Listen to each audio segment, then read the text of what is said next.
আজকে সকাল থেকে যা যা করছি সবটাই তোমাদের দেখাবো, আর আমি কতটা কষ্ট করে উনুনের মধ্যে রান্না করতে যাই সেটাও দেখাবো। কষ্ট বলতে কি বলো তো, শহরে তো এইসব থাকে না, তারপরে এইসব করা মানে আমাদের মতো মেয়ের কাছে বা আমার কাছে মনে করো অনেকটাই কষ্টের জিনিস। তবে মেয়ে হয়ে জন্মেছে, সবটুকু তো করতেই হয়, তাই না? তো যাই হোক, গুড মর্নিং এভরিওয়ান, কেমন আছো? আশা করছি ভালো আছো। আমরা অনেক অনেক ভালো আছি। যে যেখানেই থাকো অনেক অনেক ভালো থাকো। তো এই যে আজকে সকালটা বেশ শুরু হয় এরকম, আগের দিন তো বৃষ্টি হয়েছিল, সেই জন্য আজকে সকালটা একদম রোদ নেই, কিছুই নেই, একদম নিঝুম একটা সকাল, কোনো আওয়াজ নেই চারিদিকে, পাখির ডাকটাও কম আছে, সব কিছুটাই নিঝুম লাগছে আজকের।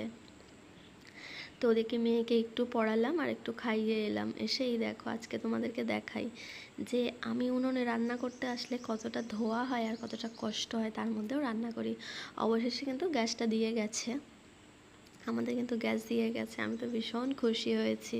কিন্তু একটা জিনিস কি জানো, উনুনের রান্নার কিন্তু একটা টেস্ট আলাদা আর মজাটাই কিন্তু আলাদা। যেন মনে হয় গ্যাসের থেকে কিন্তু অনেক তাড়াতাড়ি হয়ে যায়। এই যে ধরে যদি উনুনটা ধরে যায় তাহলে অসুবিধা হয় না, কিন্তু যখন ধরে না তখন কান্না পেয়ে যায়।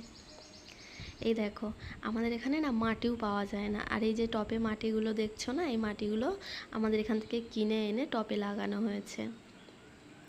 মাটিও পাওয়া যায় না, মানে এখানে সবই, একদিন আমার চারিপাশটা ঘুরে দেখাবো, এখানে সবই শুধু বিল্ডিং, 2তলা 3তলা 4তলা 5তলা এরকমই বিল্ডিং আছে আর রাস্তা।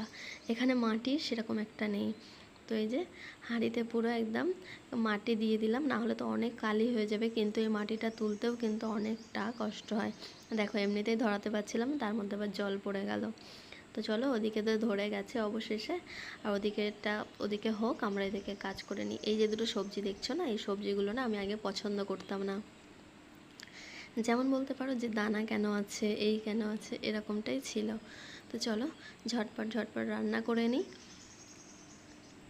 রান্না করে নেওয়ার পরে খাওয়া দাওয়া করার পরে একটু স্টেশনে দরকার ছিল, বেরিয়েছিলাম, তখন প্রায় বাজে 3টে।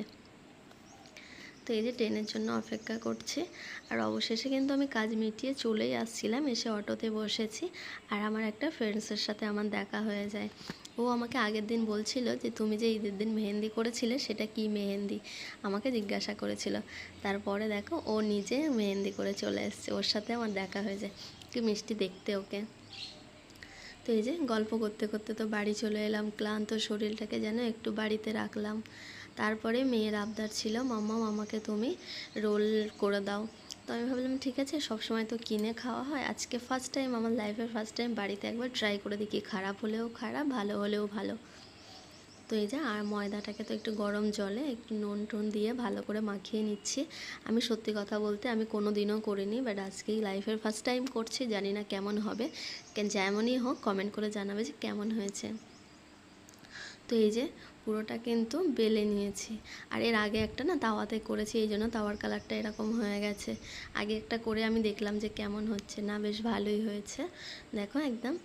আর এই যে একটা ডিমও দিয়ে দিলাম নুন মাখিয়ে তার মধ্যে, এই যে জানি না কেমন হচ্ছে, একটু কমেন্ট করে প্লিজ জানিও তো কেমন হয়েছে, তাহলে না আমি অনেকটা উৎসাহ পাবো যে হ্যাঁ ভালো হয়েছে, আর তোমাদের কমেন্ট পেলে বেশ ভালোই লাগে।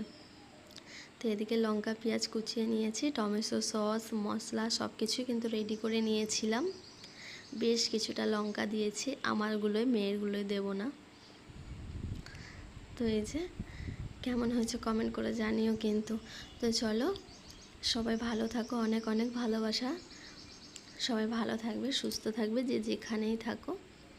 আর ভিডিওটা ফুল দেখার জন্য অনুরোধ রইল, কেমন হয়েছে একটা লাইক কমেন্ট শেয়ার করতে কিন্তু একদমই ভুলে না। এই দেখো আমি রোল বানিয়েছি, কেমন হয়েছে কমেন্ট করো। চলো তাহলে আজকে আসি, নতুন একটা ভিডিওর সাথে আবার দেখা হবে।